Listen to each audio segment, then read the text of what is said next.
ఈసారి శారదమ్మ ఎంతో ప్రేమగా చాలా అందంగా గోరింటాకు పెట్టింది. తను చాలా మంచి మనిషి. మనసులో ఎలాంటి కల్మషం ఉండదు. ఒకరికి హాని తలపెట్టాలని కలలో కూడా అనుకోదు. అంత మంచి మనిషికి శ్రావ్య వల్ల ఏ నష్టం జరుగుతుందో, ఆ నష్టం వల్ల అమ్మ ఎంత బాధపడుతుందో నాకు అర్థం కావటం లేదు. జ్యోతి, నీకు గోరింటాకంటే ఇష్టం? గోరింటాకంటే ఇష్టం లేని ఆడపిల్లలు ఎవరైనా ఉంటారా దొరబాబు? అలాగే భర్తలతో గోరింటాకు పెట్టించుకోవడం ఇష్టం లేని భార్యలు కూడా ఎవరు ఉండరుగా జ్యోతి? ఉండరు. అయితే అయితే నా భార్యకి నా చేత్తో నేను గోరింటాకు పెడతాను అంటున్నాను. వద్దు దొరబాబు, నేను పెట్టుకుంటాను. మీరు వెళ్ళండి. నా భార్యకి నేను గోరింటాకు పెడతాను, అది నా ఇష్టం. ఇటు ప్లీజ్ దొరబాబు, నా మాట వినండి. మీరు పరిస్థితిని అర్థం చేసుకోండి. ఆ గిన్నెటివ్వండి. ఓ, అమ్మ చూస్తే తిడుతుంది, శ్రావ్య చూస్తే గొడవ చేస్తుందనా? నా వైఫ్కి గోరింటాకు పెట్టడం హస్బెండ్గా నా హక్కు. ఎవరో తిడతారని, ఇంకెవరో గొడవ చేస్తారని నేను గోరింటాకు పెట్టడం మానను. ముందులా చెయ్యవు. అది కాదు దొరబాబు. ఇంకేం మాట్లాడకు, చెయ్యవు. నీ భర్తగా ఇది నా ఆర్డర్.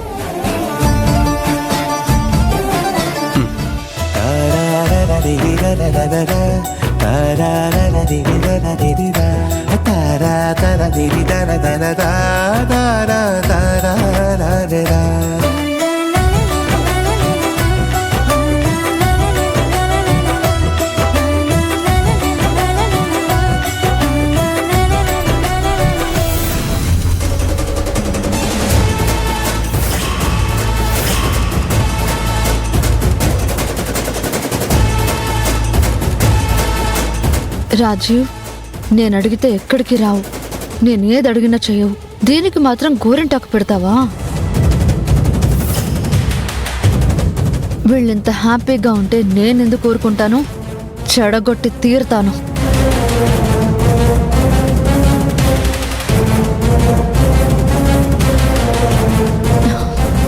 రాజీవ్, నాకు కూడా గోరింటాకు పెట్టు.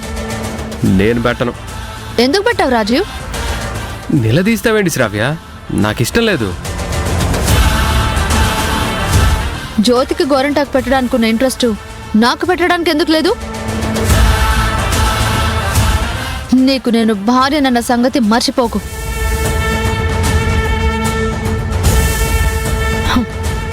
నాకు కూడా పెట్టు రాజీవ్.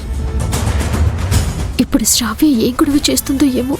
ఎందుకే దొరబాబుని వద్దన్నాను. నా మాట వింటేనా? ఏంటి రాజీవ్ సైలెంట్గా ఉన్నావు? గోరింటాకు పెట్టు. నాకు ఇంట్రెస్ట్ లేదని చెప్తున్నాను కదా, ఫోర్స్ చేస్తున్నావేంటి? ఫోర్స్ చేయడం ఏంటి రాజీవ్? నీ భార్యగా ఇలాంటి సంతోషాన్ని నీ దగ్గర నుంచి నేను ఎక్స్పెక్ట్ చేస్తున్నాను. నాకు గోరింటాకు పెడతావా పెట్టవా? పెట్టను. సరే అయితే అత్తయ్యని పిలుస్తాను. ఇదే మాట అత్తయ్యతో చెప్పు. పిలుచుకో. అత్తయ్య, అత్తయ్య, అత్తయ్య.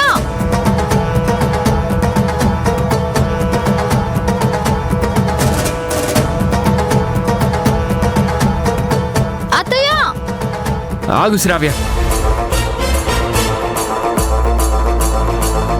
మరి గోరింటాకు పెడతావా? అనవసరమైన బాధల కంటే సైలెంట్గా గోరింటాకు పెట్టడమే బెటర్. ఈ జ్యోతిని ఇక్కడి నుంచి అవాయిడ్ చేయాలి. ఏ జ్యోతి, ఇక్కడి నుంచి లే. నా పక్కన ఎవరైనా ఉంటే నేను కంఫర్ట్గా కూర్చోలేను. లేచి అలా వెళ్ళి నిలబడు.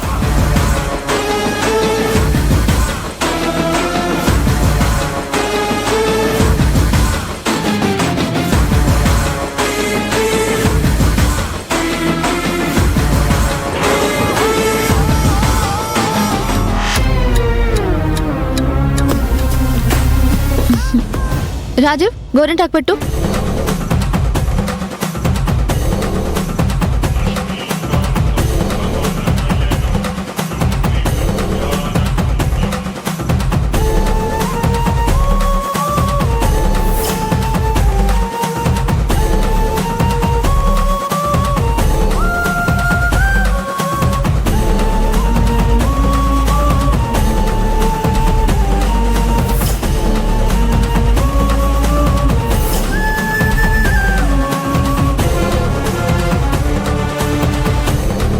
రాజీవ్, నువ్వు గోరింటాకు చాలా బాగా పెడుతున్నావు.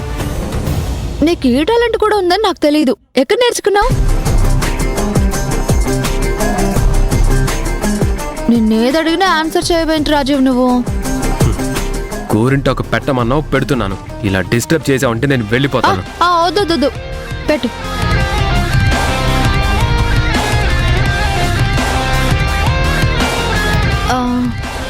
గోరింటాకు పెడుతూ సరదాగా ఏదైనా పాట పాడొచ్చు కదా రాజీవ్. వద్దులే.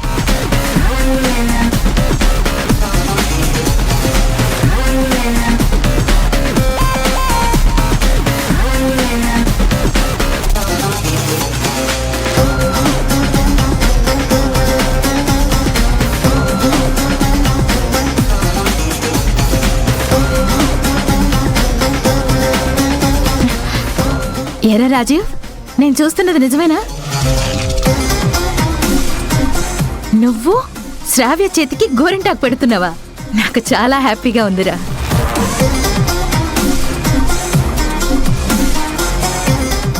రాజీవ్, ఈ భాద్రపద మాసంలో ఈ ఇంటి కొడుకు సాయంత్రం వేళ పూజ చేస్తే మంచిదని పంతులు గారు చెప్పారు. గోరింటాకు పెట్టడం పూర్తవగానే వెళ్ళి పూజ చెయ్యి. పూర్తయిపోయిందమ్మా. అయినా జ్యోతి ఉంది కదా.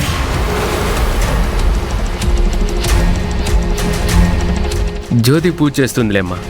నా కొడుకువి నువ్వు, జ్యోతి కాదు. చేయి కడుక్కొని చెప్పింది చెయ్యి.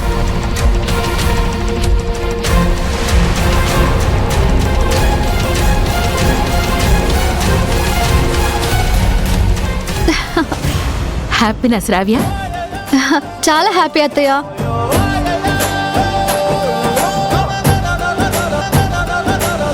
స్వామి, నేను జ్యోతి ఎప్పటికీ సంతోషంగా ఉండేలా దీవించు.